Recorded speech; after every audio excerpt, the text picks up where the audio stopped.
Thanks all of you for being here. I think I'll direct this to Dr. Fauci, but I welcome everybody's answer. I just want to go through what we do know. We've heard a lot about what we don't know. So here are the things that we do know, okay? So SARS-1, we identified the host animal within 4 months. MERS, I believe we identified the host animal within 9 months. It's now been 15 and a half, 16 months. We've still not seen, and China's not produced any evidence of the host animal that transmitted COVID-19 to a human. We know that China has a history of lab accidents. I think, Dr. Fauci, you answered Senator Graham's question. I think he phrased it as, has there ever been a pandemic that came out of a laboratory? And the answer was no. But we do know of outbreaks that came out of a laboratory. I believe back in 2004, 2 researchers in Beijing were infected doing research on SARS and led to an outbreak. China has a history of lab accidents. This outbreak happened in a city that happened to be the home, coincidentally, of a lab which we know is involved in extensive research. And what they do is they take this naturally occurring virus and they manipulate it and they change it to make it infectious to humans. We know that they do that there. They've published about it. And it also happened in a city, in a lab, where a Rutgers biosecurity expert raised concerns about its safety. And our diplomats in 2018 were cabling back to Washington expressing concern about the safety. So I take all those facts together, right? SARS, we knew the host in 4 months. MERS, we knew the host in 9. We still don't know the host for COVID, even though, and China's not being transparent about it, even though they have a vested interest in producing the host, so they can put all those down. In a lab that we know is involved in changing viruses synthetically so that they become infectious for humans. In a lab that diplomats have told us is unsafe, and a country that had a history of lab leaks. And by the way, in a virus that we know can be synthetically created because the Swiss did it. The Swiss created an exact replica of this virus in the lab for purposes of answering it. All of these facts were available to us last April. Why? I'll start with Dr. Fauci. Why did you dismiss the lab leak theory as credible? I have always said that the high likelihood is that this is a natural occurrence. I didn't dismiss anything. I just said it's a high likelihood that this is a natural occurrence from the environment of an animal reservoir that we have not yet identified.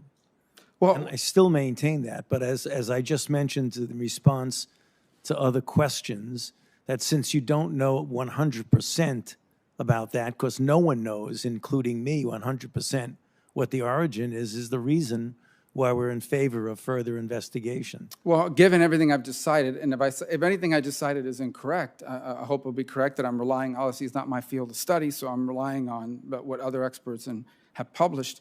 What is the basis for this what is the basis for the conclusion that it is likelier to have been naturally occurring than a lab accident? I asked a specific question to the Director of National Intelligence, and how I posed it is it not true that it is the assessment that they are equally likely based on our information that we have? So as I outline all of these things here, is she wrong when she answered me yes? And based on everything I've just cited, what is it that we're basing the higher likelihood of naturally occurring? Is it simply because that's all we've ever seen in the past? Well, we have historical experience that happened with SARS-CoV-1. It happened with MERS. It happened with HIV. It happened with virtually all the influenza pandemics. So the historical basis for pandemics evolving naturally from an animal reservoir is extremely strong. And it's for that reason that we felt that something similar like this has a much higher likelihood.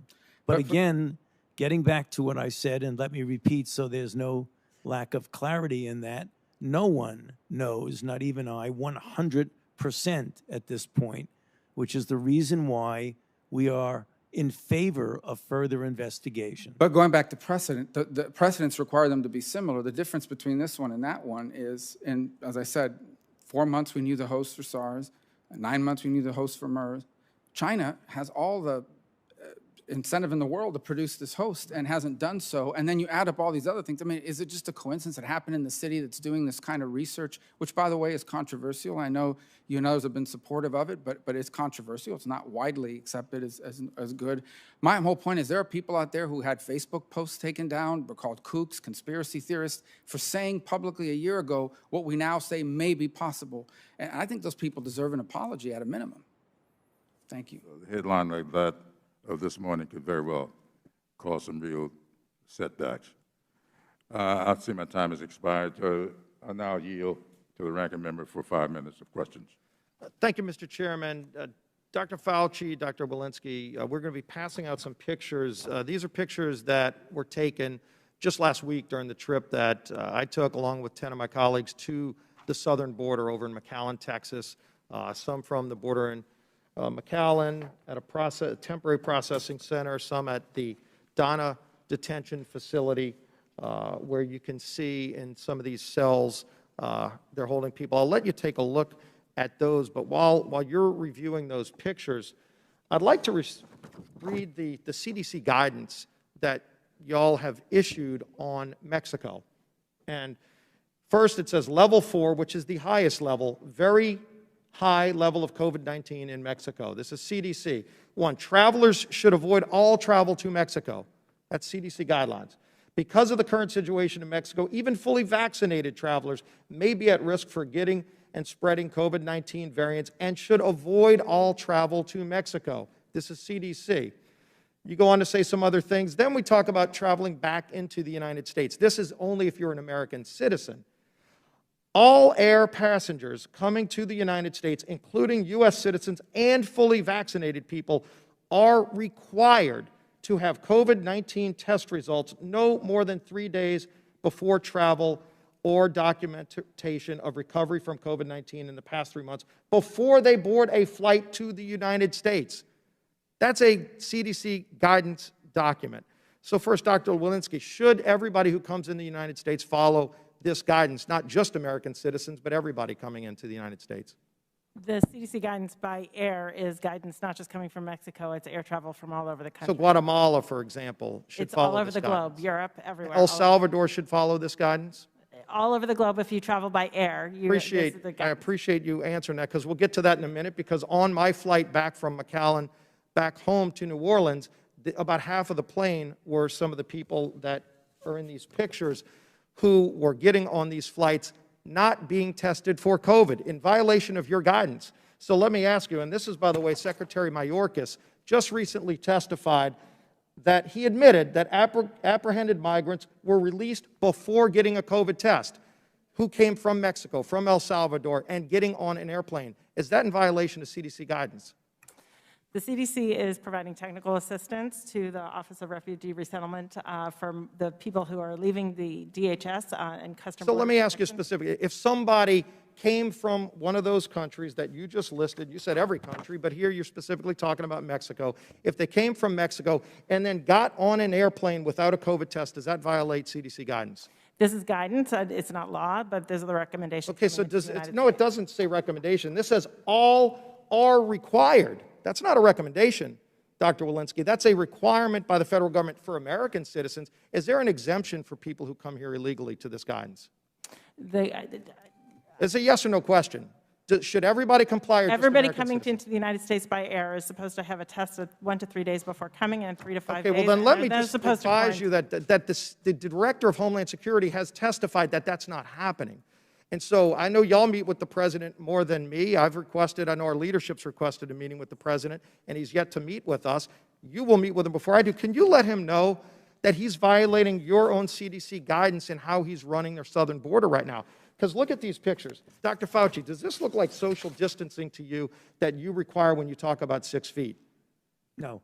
So in these cells, as you just said, they're violating the very guidance that you tell Americans to follow. A restaurant in the United States would be shut down today if they were being run like this, yet the federal government, the Biden administration, is running this facility. You can see all of these young children who are next to each other 6 inches apart, many without masks, by the way. Does that follow your guidance that you've issued? No. Well then, why would the Biden administration not go and stop this.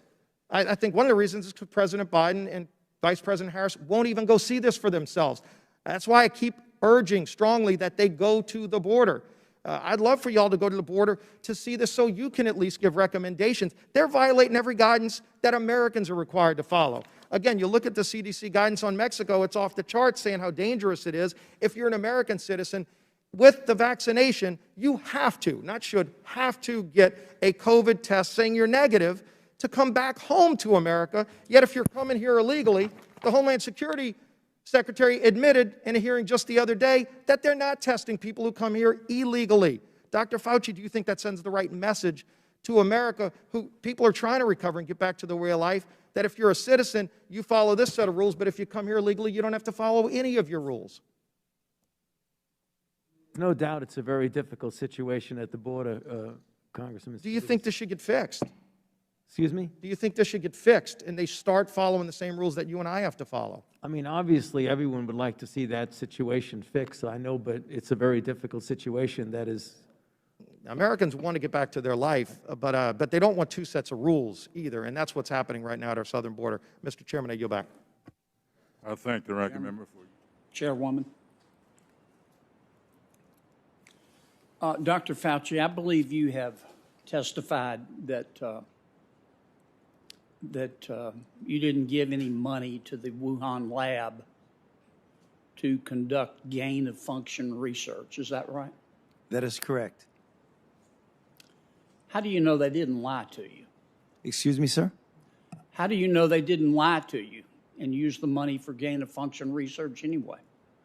Well, we've seen the results of the experiments that were done and that were published, and that the viruses that they studied are on public databases now. So none of that was gain of function. So How do you know they didn't do the research and not put it on their website? there's no way of guaranteeing that, but in our experience with grantees, including Chinese grantees, which we've had interactions with for a very long period of time, they're very competent, trustworthy scientists. I'm not talking about anything else in China. I'm talking about the scientists, that you would expect that they would abide by the conditions of the grant, which they've done for the years that we've had interactions. So you don't think the Chinese would lie to you? Well, when you say the Chinese are a rather broad group. I know the scientists that we've dealt with have been trustworthy. Mm-hmm. You think all the scientists have told the truth in terms of the origin of the Wuhan virus and not been influenced by the Communist Party of China, do you? I don't have enough insight into the Communist Party in China to know the interactions between them and the scientists, sir. Right. Why are we giving them money in the first place? Well, that's a very good question, and thank you for giving me the opportunity to answer it. Well, SARS-CoV-1 started in China, in Guangdong province, and it went from a bat to a civet cat to a human. Yes, and excuse me, Doc, for interrupting you, but our time is so limited. No, I'm going to be real quick. Our time is so limited. Why are we giving money to the labs in China to study virology? Well, I'm going to give you a rather succinct answer to that, sir. I appreciate that. And that's why I was saying the SARS-CoV-1, clearly the bats that have the viruses, that are the coronaviruses, are in China. As I said a couple of times, it's not in Fairfax County, Virginia, or is it in New York? It's in China. So if you want to show and study, importantly, the animal-human interface. Because that's where the bats are. Yeah, the bats. I got That's where it. the bats are. I want to be sure I understand your testimony. You didn't give money to the Wuhan lab to do gain-of-function research. That is correct. And you believe they didn't do gain-of-function research because they told you they didn't. We've seen the results of the studies that they conducted, and they were not including any gain-of-function. private studies. Excuse me? Including? Any private studies. I'm not sure what you're getting at, sir. Well, here's what I'm getting at. You gave them money and you said, don't do gain-of-function research. Correct. And they said, we won't. Correct. And you have no way of knowing whether they did or not, except you trust them. Is that right? Well, we generally always trust the grantee to do what they say, and you look at the results. Have you ever had a grantee lie to you? I cannot guarantee that a grantee has not lied to us because you never know. Yeah. Can we agree that if you took President Xi Jinping and turned him upside down and shook him, the World Health Organization would fall out of his pocket? I don't think I can answer that question, sir. I'm sorry. Well, do you think that the President Xi Jinping has undue influence over the World Health Organization, do you? I have no way of knowing the influence of the president of China over the WHO. Okay, so you think the WHO is a completely independent body, level playing field, call it like you see it, and they really want to get to the bottom of the origin of the virus. Do you believe that? My interaction with the WHO and for Dr. Tedros, the Director General, has been one that I do believe he's a person of high degree of integrity. I want to ask one last question. Why did you guys spike, not guys and ladies, why did y'all spike the prior administration's investigation into the origins of the coronavirus and whether it could have come out of the Wuhan lab? Sir, we did not spike anything in the prior administration. I'm not sure what you mean by spike, but we have no influence. The State Department spiked the prior administration's study. But that has nothing to do with the National Institutes of So Health. they didn't consult with y'all? They did not. Did they consult with you, Dr. Collins? I read about it in the press this morning. Doc? They just spiked it without talking to their experts? You don't want to answer that one, do you? I just read about it. Thank you, Madam Chair. Senator Murphy. Don't have a score on exactly what the grant programs would be contemplating here, but whatever the cost would be, my amendment would just simply fund those from the unobligated funds for the American Rescue Plan. It's a pretty simple amendment. But while I have the floor here, I do want to speak to another issue that I think is important to this committee. This committee is the Senate Oversight Committee. When I was chair for 6 years, I know there was some support for investigations, some of my oversight, sometimes there wasn't. But when we have hearings on nominees, we ask them a question whether or not they will comply with legitimate congressional oversight requests. And they always say yes, and that's also true of, for example, the Help Committee.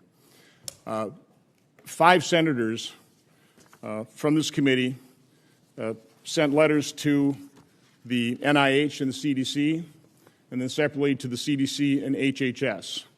And we invoked 5 U.S.C. 2954, which states that an executive agency on request of the Committee on Homeland Security or any 5 members thereof shall submit any information requested of it relating to any matter within the jurisdiction of this committee. Now, again, this committee has broad oversight jurisdiction.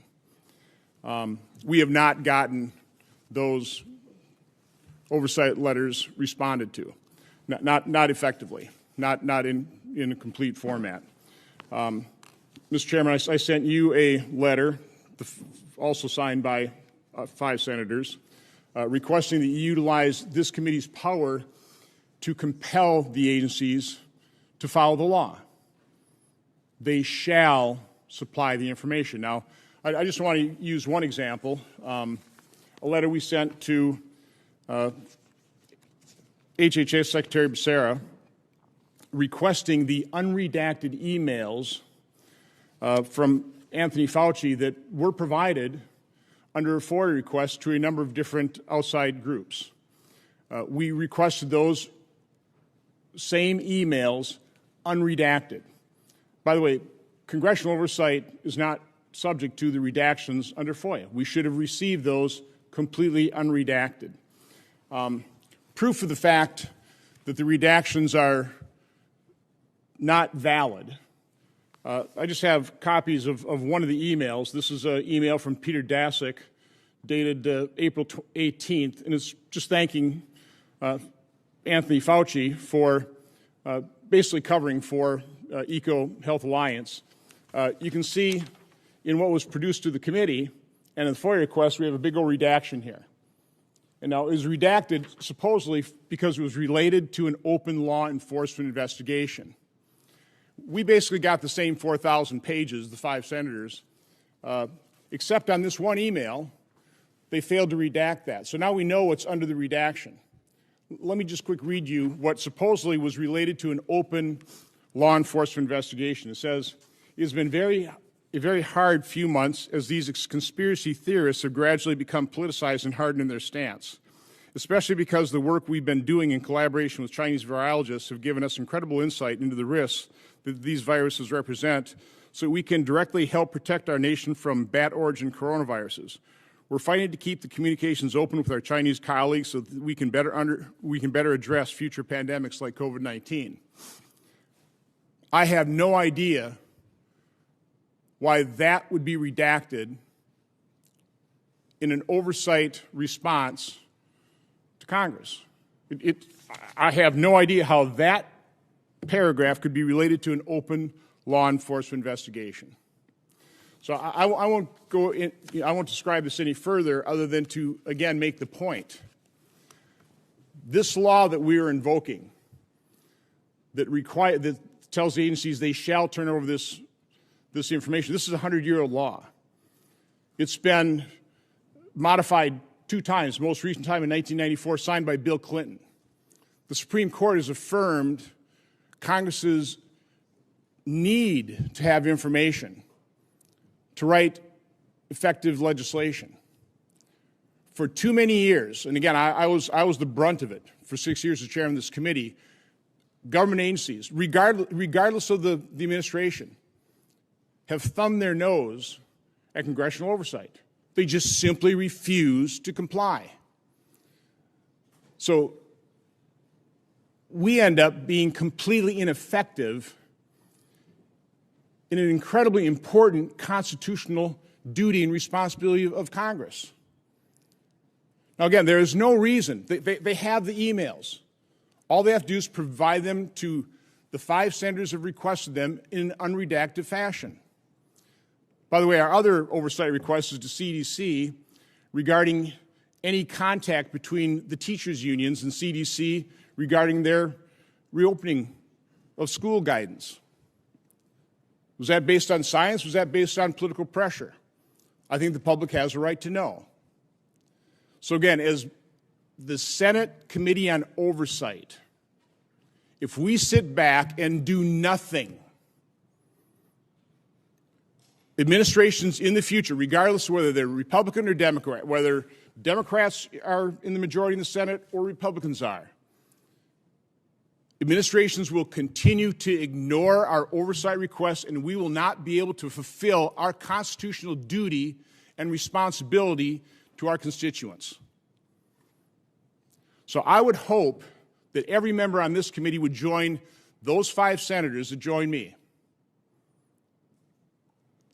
and use this committee's power to subpoena those records to say in a very strong, unified, unanimous voice, Congress will not be ignored. Our oversight responsibilities are important. And we demand, we insist that the administration provide us this information. But, Mr. Chairman, I'm asking that you work with me to prepare a subpoena. Hopefully, we don't even have to vote on it. You have the power to issue it. I would certainly hope that Senator Portman would not send a letter of disapproval, but we can get this subpoena out forthwith and fulfill our constitutional responsibility to oversight. Thank you, Mr. Chairman. Thank you, Senator Johnson. And certainly I concur that we need to get information. We need to do our job here as an oversight committee and make every effort to make sure we're getting information necessary to conduct oversight. And I'm happy to consider any requests. I'm happy to continue to work with you on this issue as well, because I think it is something that we need to pursue. But I'm going to note that you requested the documents under 5 U.S.C. Section 2954 in December, and the D.C. Circuit Court of Appeals held that Section 2954 confers standing on a minority of members of the committee to obtain agency information. But the court recognized that the statutory right conferred by Section 2954 is entirely distinct from the committee's subpoena authority, and use of subpoena is inconsistent with this authority that you're invoking. That's my understanding of the law, but I'm happy to continue to work with you. Again, we can put pressure on the agency from, using that statute or committee subpoena. Well, So again, the way to affirm Congressional's right to this information is for this committee to act separately from our request and support what we're trying to do here. Because if we don't, administrations of the future can continue to thumb their nose, and we might as well close up shop from a standpoint of oversight. well, as I mentioned, Senator, I'm happy to work with you. We're going to continue to work together on this. Appreciate that. Thank you, Madam Chair. My first question for Dr. Walensky. As a physician, we always want to be able to know and discuss the benefits and risk of anything that we're prescribing, including a vaccine. It's estimated that 40, maybe 50% of children have already had the COVID virus. What are the additional benefits to the vaccine to a child who's already had the virus? I think it very much depends on what the variant that child might have had, whether they could potentially be infected or reinfected. And, one thing I just want to note with the children is I think we fall into this flawed thinking of saying that only 400 of these 600,000 deaths from COVID-19 have been in children. Children are not supposed to die. And so 400 is a huge amount for a respiratory season. Thank you. Dr. Woodcock, how many children under the age of 18 without a pre-existing condition, a significant health condition, have died from COVID in this country? I don't have that at my fingertips. I'm sorry. Dr. Over 400. Without health That condition? I don't So know. I think the answer is probably 0. So I think if you take a deep dive, most of the children that have died had some type of underlying health condition. Dr. Fauci, in my hand is a three-dimensional printing of the COVID spike, something that's certainly a scientific, just baffles me in so many ways. That it's composed of 2 units, as you know. There's an S2 subunit and an S1, and I'd like you to talk about the S2 subunit for a second. Can you explain the significance of the furin cleavage site, the double arginine CGG codon, if you would, and how that works clinically for us? Yeah, thank you for that question, Senator. The furin cleavage site is a site of a set of amino acids, which is at the point where the enzyme furin can cleave it so that the virus can then bind to the receptor cell and then enter the cell. So it is seen on a number of viruses. It's been seen it's on the SARS-CoV-2, and it's also seen on other beta coronaviruses. You asked also about the double CGG codon. Right. That is a codon, again, that is unusual, but it is also seen on a number of beta coronaviruses. It is not a very common codon for the amino acid in question, but it is seen in coronaviruses. Dr. David Baltimore, a Nobel laureate, I'll quote him here. When I first saw the furin cleavage site in the viral sequence with its arginine codons, I said to my wife, it was the smoking gun for the origin of the virus. These features make a powerful challenge to the idea of a natural origin for SARS-2. And again, this is Nobel laureate Dr. David Baltimore saying this. Right. Would you agree or disagree with Dr. Baltimore? Well, Dr. Baltimore, who is an extraordinarily accomplished scientist, has backtracked on that statement and says, I wish I had not used the word smoking gun when it was pointed out to him that actually this is seen in a number of coronaviruses, including one of the common cold coronaviruses. So I believe if you would ask... So you disagree with him? Well, I agree with his second statement where he backtracked and said he wished he had not used... So you disagree with his first statement, though? And he disagrees with his first statement. Okay, he's not going to answer the question. We also have the S1 subunit, and I refer to the timeline behind me here, that there was a moratorium placed for viral gain of function in 2014. And I think you'll agree with me that the NIH funded research that led to this, an S1 spike that looks very similar, if not exactly, to what's on the COVID-19 spike. What are you referring to, Senator? Can you please be more specific? Yeah.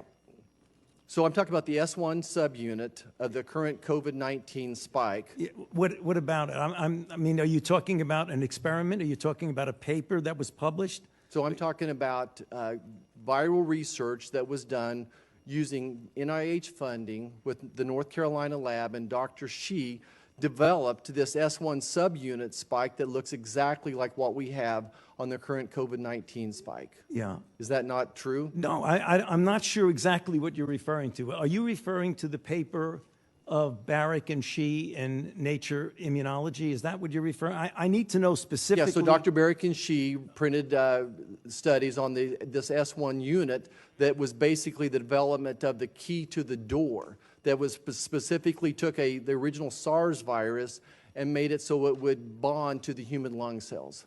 No, there was no gain. If you're referring, Senator, to gain of function, by the definition. Okay, I mean, at that's the not my pause. question. Well, but well, would you agree that the spike that was developed there is what's also on the current Yeah, but COVID-19 virus? that's irrelevant to anything until you have a context in which you're putting it. You're talking about an S1 and a spike in what context? If you're talking about a paper that was written by them? But you agree or disagree that it's the same spike? I'm not sure what you're talking about, Senator. I'm really not sure what you're talking about. Okay, thank you. All right. Thank you. Senator Casey. Thank you, Chair Murray, and I want to thank the Thank you, Madam Chair. I want to thank our witnesses for being here and for their diligent work in developing the vaccine for COVID and for working with its distribution. I want to first start by quoting from a 2011 opinion piece that Dr. Fauci and Dr. Collins wrote for the Washington Post, A Flu Virus Risk Worth Taking, where it includes that you conclude, along with support for this research comes a responsibility to ensure that the information is used for good, safeguarding against the potential accidental release or deliberate misuse of laboratory pathogens is imperative. The engineered virus developed in the ferret experiments in your column are maintained in high security laboratories. The scientists, journal editors, and funding agencies involved are working together to ensure that access to specific information that could be used to create dangerous pathogens is limited to those with an established and legitimate need to know. So when I'm looking at a letter that Congressman Mike Gallagher sent to you back in early May, says that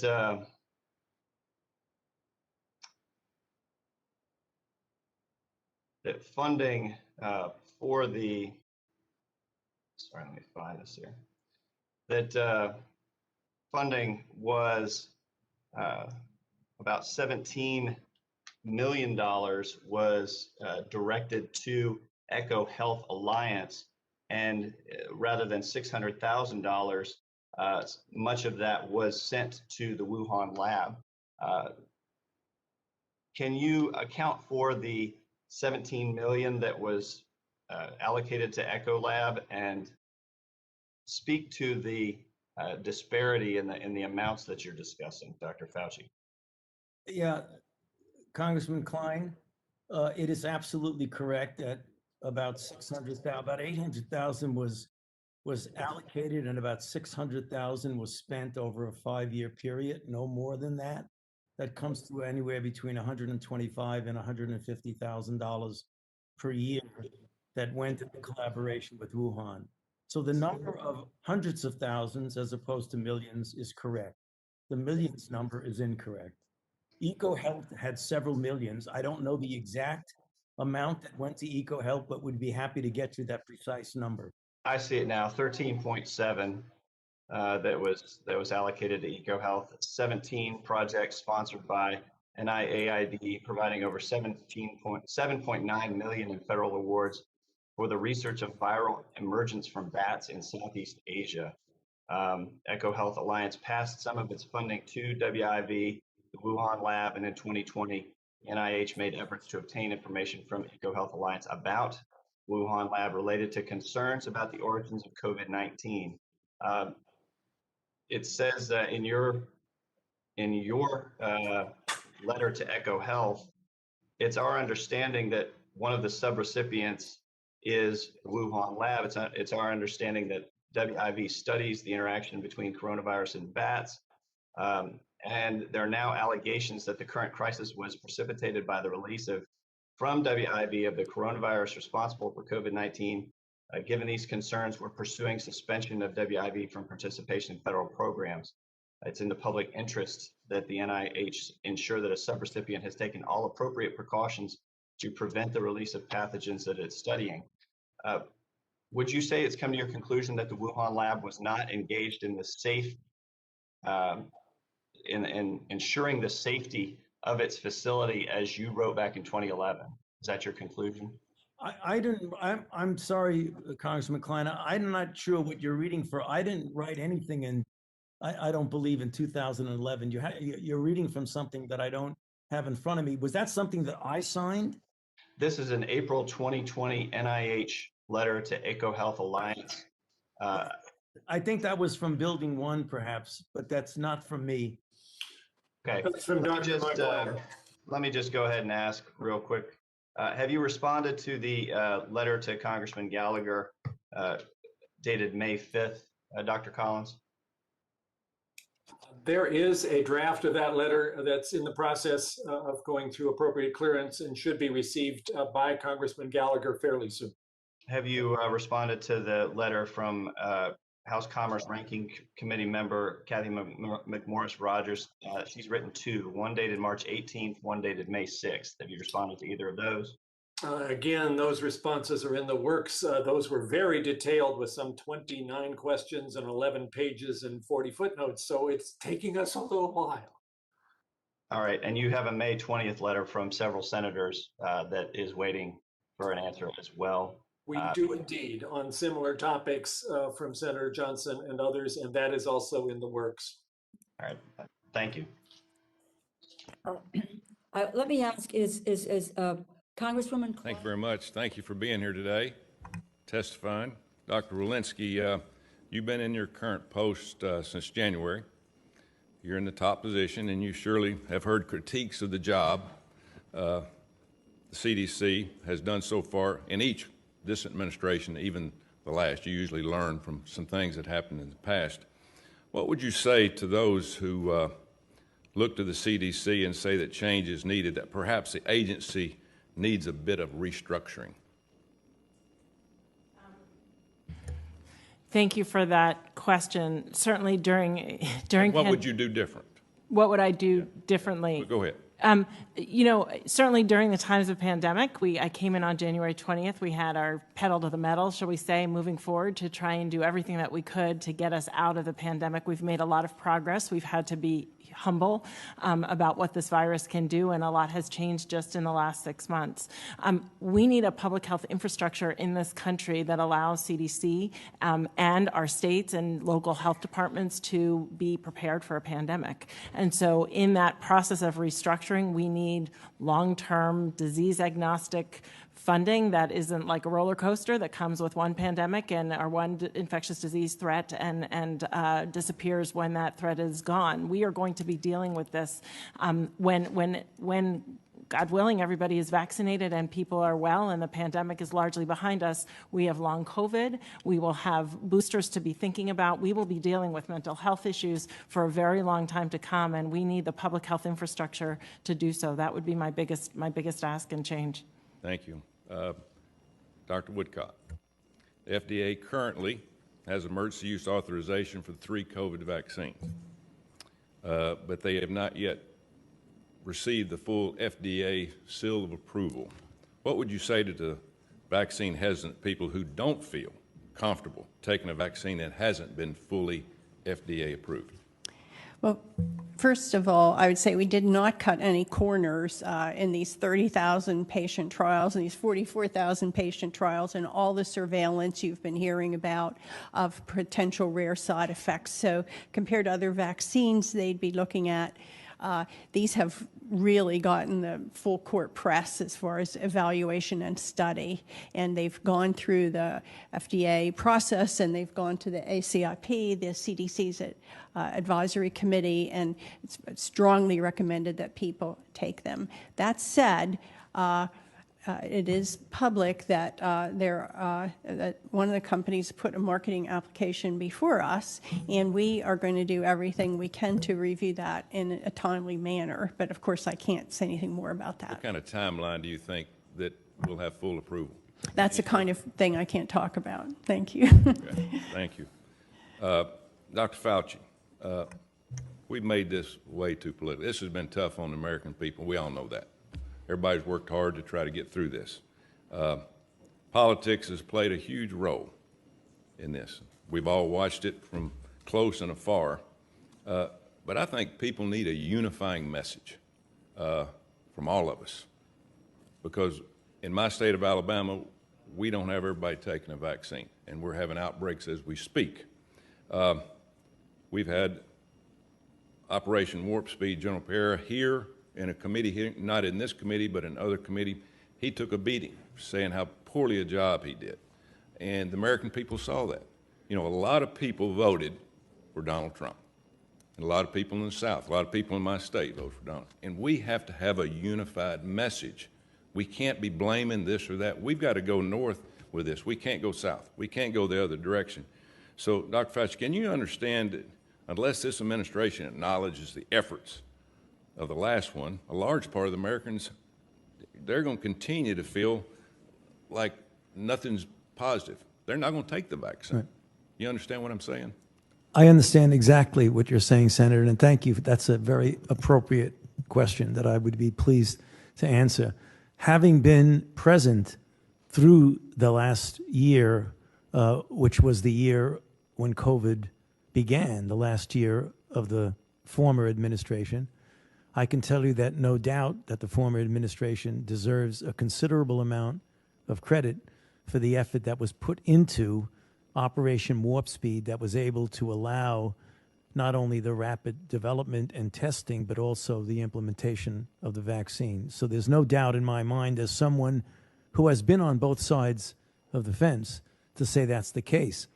But with regard to your unifying message, if I might, sir, I think what we need to appreciate is that we are dealing with a common enemy, and the common enemy is the virus. The virus doesn't know if you're a Republican, Democrat, or independent. The virus just knows that it makes people ill and it kills people. And we have an extraordinarily efficient tool against that common enemy. And what I would hope the message would be, the unifying message, is let's all pull together and utilize that tool, which is vaccination, to really crush that common enemy. I think we have it within our capability to do it, and I would hope that that would be the message. Positive attitude plus effort equals performance. And if we keep that positive attitude, we can get through this thing. We just need to quit fighting in the media and get everybody believing in the same thing. We're all on the same team. Thank you very much. Thank you. Senator Hickenlooper.